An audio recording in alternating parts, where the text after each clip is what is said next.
Welcome to the Eric T Conversation. I'm Eric T. Well, big news is the Bruno Mars new song, Fat, Juicy, and Wet with Sexy Red. I don't know if you heard that song, but it's pretty crazy. I mean, it's like all the gloves are off. I don't know what Bruno Mars has done since he performed at the Super Bowl a few years ago, but I haven't heard jack from that guy. And then he drops this bombshell of a song. Check it out. Fat, juicy, and wet. I don't even gangbang. Pussy so good, made me throw up a set. That good kitty, good kitty, making my pet. I mean, come on. Come on already. That's going to be the number one song for a very, very long time. It's going to be the number one song at all the strip clubs. Every stripper is going to be lining up to dance to that song. They haven't had a song that big at a strip club since Apple Bottom Jeans, right? That song, every stripper wanted to dance to that song. So this one, everyone's going to be asking the DJ, hey, can I dance to that song? And of course, the DJ is going to be like, listen, baby, I can't play that song all night long on repeat.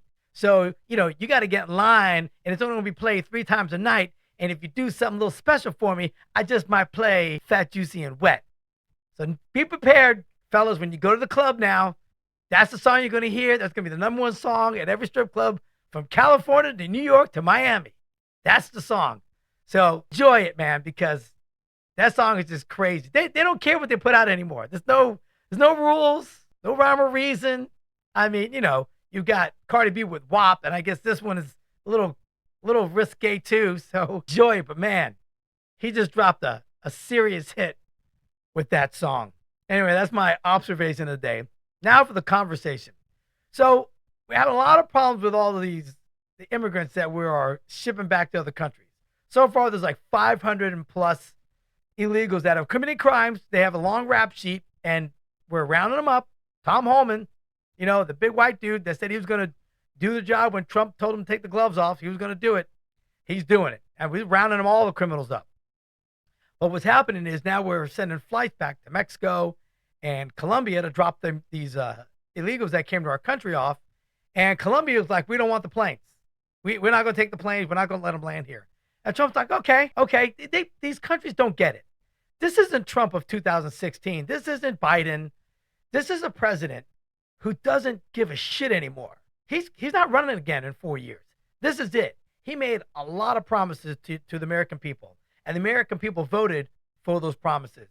And he is just checking the box one after another. And he's done more the past 6 days than Biden's done the entire 4 years he was there. So this is a totally different presidency. Trump is extremely focused. He knows exactly what he wants to do, and he's been planning this for the last 4 years. So now that Colombia says we don't want him, he's like, okay, you don't want him? Oh, okay, we got something for you. So right now he's already implemented a 25% tariffs on them. And then that's the first week. After the second week, it's going to go up to 50%. He's revoking all the visas from all the dignitaries, all the families. He's revoking all their visas. He's going to put sanctions on party members, family members, supporters of the Colombian government. They're all gone. He's going to enhance custom border protection inspections of all Colombian nationals and cargo on national security grounds.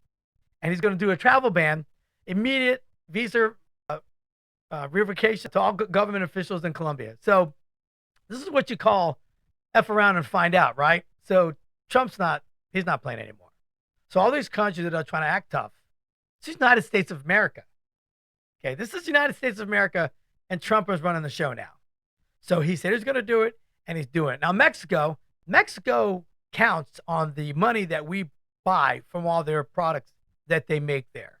And Mexico is going to find out just how much it's going to cost them to keep screwing around and not letting plans land in their area as well. So once Trump is back and he's doing all the things, he just dealt with the fires in California.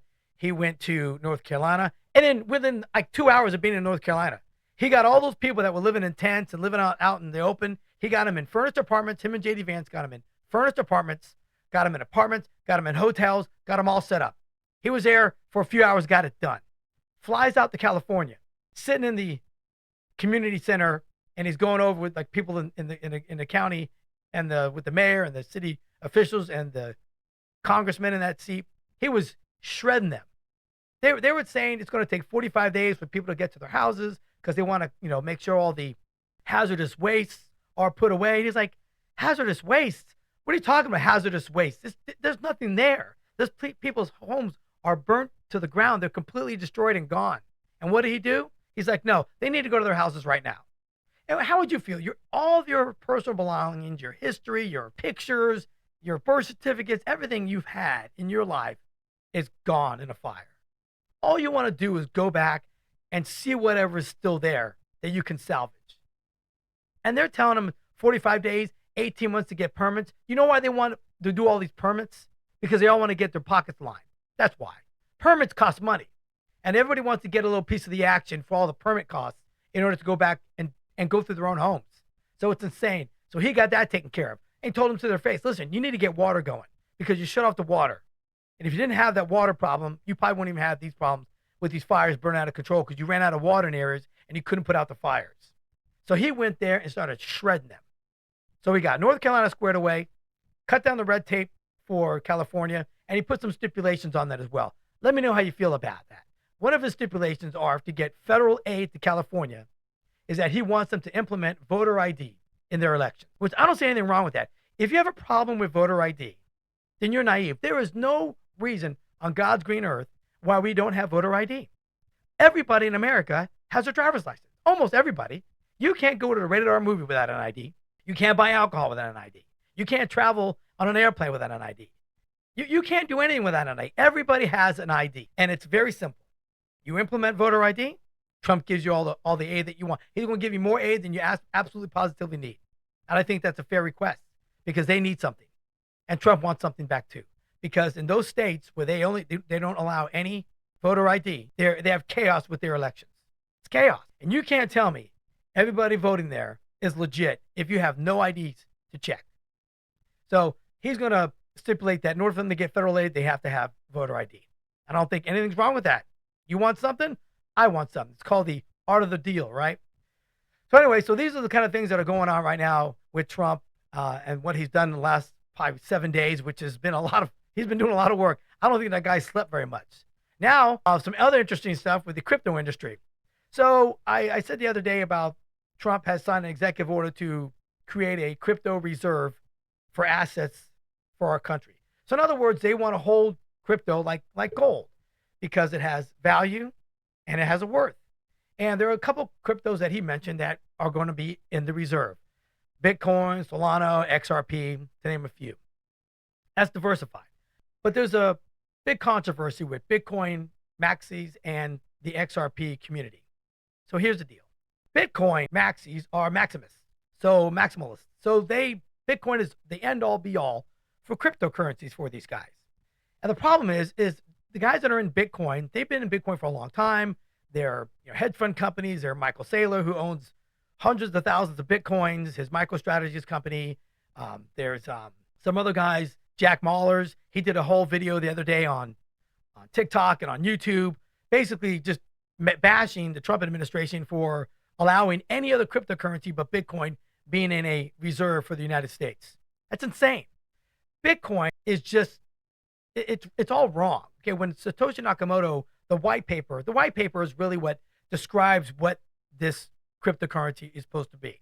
All right, the use case, what it's going to be. Bitcoin was designed for peer-to-peer transactions. It was in a decentralized currency for payments from me to you. Nobody can trace it or track it or anything. That's what it was supposed to be. It was a new form of money that was created in 2009. Over that time, the people figured out that Bitcoin is very expensive to transfer.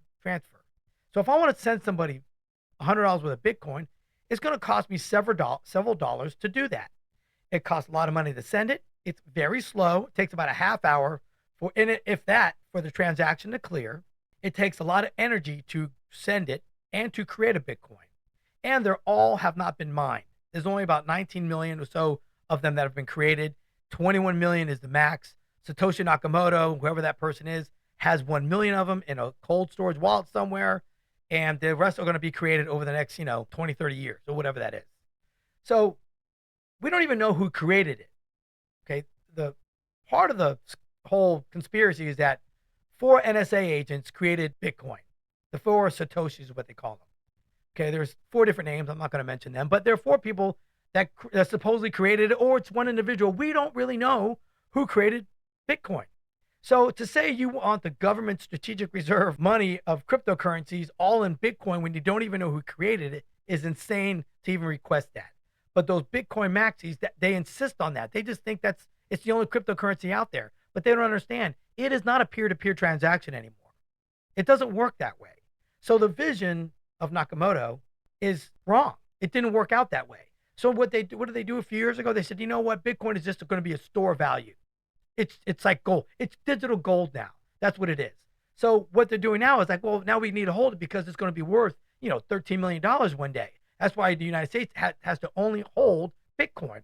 And that's the wrong philosophy to have because it doesn't do anything. It does nothing. Anybody tells you it's doing something, they own Bitcoin or they have, a couple of Bitcoin. They want it to keep growing. That's why they're telling you to buy Bitcoin. It does jack. Okay. But XRP, on the other hand, it's half of a penny to send it anywhere. You could send $50 million and it'll cost you like 2/10 of a penny to send $50 million. And you get it within 3 to 5 seconds. So why wouldn't the country want to use a cryptocurrency that has intrinsic value and utility? There are several other tokens that are very similar to like that. But XRP has a ledger, okay? It's decentralized. They've already created 100 billion of them. There's no more. There's only going to be 100 billion, and they've already been created. And they were created. They weren't mined. They weren't used with computers. They were created, and they're already out there. Now, about 50 billion are in escrow with the Ripple Corporation. And the reason why they're in escrow, because they're ready for the banks to come in and buy them. That's what they're ready for. So it has value, it has utility, and it's very cheap, and it's very quick. Okay? And if you put debt on the ledger, okay, on the XRP ledger, it wipes out that debt because it automatically knows where all the payments need to go to. So that debt, that $36 trillion we have in debt will be wiped out automatically. And it causes the price to increase. So it's a whole backstory on how to do that. I'm not going to explain all that. That's a lot of detail. But just understand there's a lot of fighting. They're all over Twitter, all over X, all over TikTok, just complaining about, Bitcoin. People are just bashing XRP, saying it's not any good. Why would you use it? The company created these cryptocurrencies, which they didn't. Ripple did not create XRP.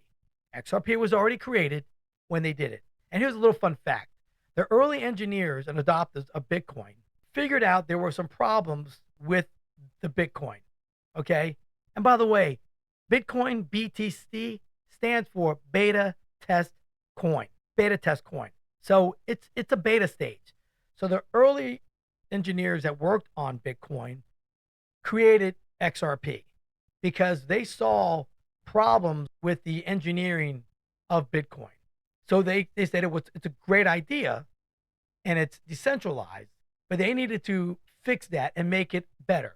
Hence XRP. So XRP figured out all the problems that Bitcoin was having. It was slow, it was expensive to create, and it was expensive to send. All right. So when they created that, they created a perfect digital asset, and that's XRP. So anyways, this isn't financial advice. I'm just telling you behind the scenes of what's going on. A lot of infighting going on. So we'll see in the next 6 months. Once the new SEC gets going in there, once the crypto czars are in there and they create actual regulation, it's going to go nuts. And when they start getting a strategic reserve of cryptocurrencies, and they're only going to use the ones in the United States. That's it. So here's a list of some of the ones in the United States that you can look at that are, the higher rated tokens that are created here right in the U.S. So apparently Trump is going to have no capital gains tax on cryptocurrencies that are created right here in the good old US of A. That's great. And XRP is one of them. Bitcoin, 60 to 70% of them are mined in China. This is a little fun fact for you. They're created in China by the miners. XRP is 100% United States. Capital gains, baby. I save a little money, invest in cryptocurrencies that were 100% created in the United States. Anyway, that's my conversation of the day. Hope you enjoyed it. Like us, click on us, follow us, pass it around to a friend. A little different view today. I got a new camera set up and all that, so I was making some adjustments. So if I look a little odd today and I don't sound as good, I apologize. That's what happens when you get new equipment and you're the only guy doing the engineering. So join us next time for a little chit-chat, some observation, and some good old-fashioned conversation. Thanks.